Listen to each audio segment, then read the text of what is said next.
Hi, pre-calculus. So today we are going to be solving trigonometric equations, kind of applying everything that we've learned so far about trig identities and using that to actually solve.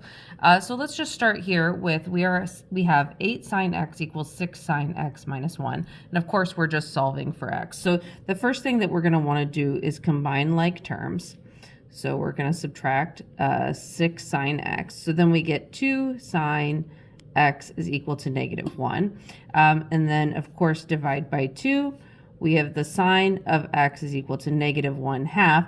Then we have to use like sine inverse, right? So x is equal to sine inverse of negative 1/2. So when is sine negative 1/2?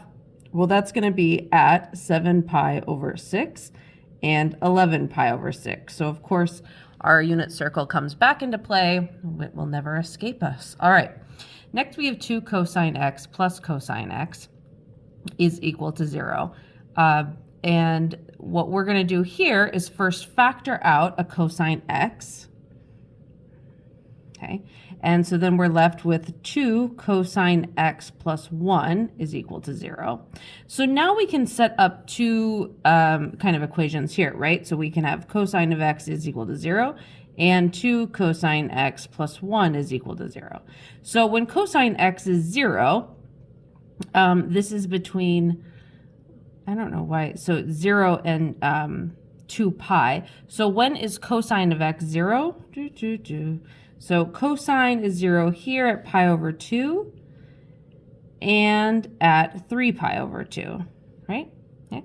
And then here for 2 cosine of x, this is going to be 2 cosine of x is equal to negative 1. So cosine of x is equal to negative 1/2. When is the cosine of x equal to negative 1/2? Well, it's going to be like here. So this would be at pi over 3, 2 pi over 3, 2 pi over 3. 3, and then that's 4 pi over 3, right? Okay, good.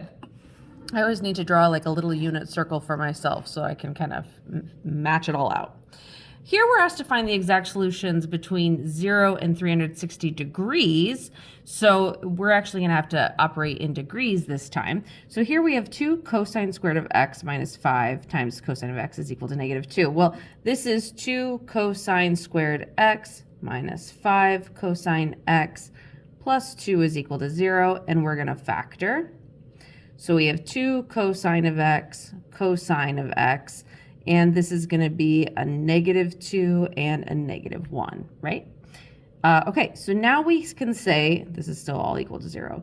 So 2 cosine of x minus 1 is equal to 0, and cosine of x minus 2 is equal to 0. Okay, so here cosine of x is equal to 2. Well, that actually never happens, so that's not going to help us. But here we would have cosine of x is equal to 1/2. That does happen, of course. So when is the cosine of x equal to 1/2? Well, that's going to be here and here. So this is at 60 degrees, right? And this is going to be at what, 330? I think, right? 360 minus 30, is that correct? 360 minus 60. So 360 minus 60, so that's 300. There we go. That's what I need to have there. Okay, ugly 300, but hopefully you get the idea. Okay, and then here we have sine x squared plus cosine 2x minus cosine x equals 0. So here we can, this cosine of 2x, we can rewrite using one of our identities. So that's going to be sine squared x plus cosine squared x minus sine squared x minus cosine of x equals 0. So now this sine of x are going to cancel out. We're going to end up with cosine squared x minus cosine x equals 0. And of course, factor out a cosine of x. So we get cosine of x times cosine of x minus 1 is equal to 0. Then we set up these two equations, cosine of x equals 0, cosine of x minus 1 equals 0, or cosine of x equals 1. Well, when is cosine of x 0? When x is 90 degrees or 270 degrees. When is it 1? Well, when it is 0 degrees or 360 degrees, right? Okay, let's turn this over, do a few more. So we were asked to find exact solutions. Now we're being asked to find approximate solutions. Okay, so here we have 3 sine x minus 2 equals 7 sine x minus 3. Okay, so the first thing that we're going to do here is subtract 3 sine x. Get everything situated. So we have, then we're going to add 3. Okay, so we get 1 equals 4 sine x. So now we have basically sine of x equals 1/4, right? Okay, so x is going to be sine inverse of 1/4, okay? And we're going to go to our calculator here since we're going to do approximate. So sine inverse of 1/4 is 14, and let's just use one decimal place, 14.5 degrees. So x equals 14.5 degrees, but we know that this is not our only angle, right? So sine of 1/4, or yeah, sine of whatever, this is basically going to be, okay, 14.5 degrees would be right here, right? 14.5 degrees, and that's when sine is positive, but we're also going to have something like right here. And this needs to be 14.5 degrees, but like we're going to subtract. So what we're going to do is take 180 minus 14.5. We get 165.5. So this is the tricky part here, is that you have to find both angles, okay? All right, let's do another one. We have 5 cosine squared of x minus 3 equals 4 cosine of x. So this is going to be 5 cosine squared x minus 4 cosine x minus 3 equals 0. We're going to factor that out. So we get 5, and actually, before I even dive into this, I wish I hadn't written those.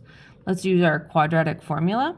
So the cosine of x is equal to 4 plus or minus the square root of 16 minus 4 times 5 times negative 3, all over 2 times 5. So this is 4 plus or minus 16 minus 4 times 5 times negative 3. So the square root of 76 over 10. I'm going to put that in the calculator because it feels like that's going to be really ugly. So this is 4 plus radical 76 divided by 10. That's going to give me 1.27, excuse me. And 4 minus square root of 76, all of that divided, there we go, divided by 10. That's going to give me a negative, what is this here? 0.47. Okay, so now the cosine of x is equal to this, right? So we need to take our inverse cosine of 1.27. So x could be, well, this isn't going to work. It cannot be 1.27.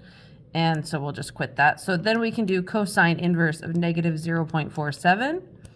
And we get x is equal to 118.3 degrees. Again, we need to look at this. So if we have that 118 is going to be like right here, right? That's our 118.3 degrees, something like that. Well, we also need to have another angle, and this is cosine. So cosine, when is cosine? Negative here, and then also down here, right? So we're going to actually add whatever this reference angle is. So we're going to take 180 minus 118.3. We get 61.7. So now we take 180 plus 61.7, and that should be 241.7 degrees. Okay? All right. Let's do our last two examples here. We want to find all of the exact solutions of cotangent squared x minus 3 equal to 0. Well, this is going to be that the cotangent squared of x, I wrote cos, but it's cotangent, equals 3. So the cotangent of x is equal to radical 3, and that should be plus or minus, right? Well, when the cotangent of x is equal to radical 3, then x is equal to 30 degrees and 210 degrees. And we can keep going, but we asked for all of the exact solutions. So what we need to do is identify what really that is. Well, to get this, we're going to be adding 180, right? So x is actually equal to 30 degrees plus 180k, where k is, like whatever angle we're trying to find, right? Let's do another one. Oh, actually, I didn't even finish this problem, so maybe I should finish this first.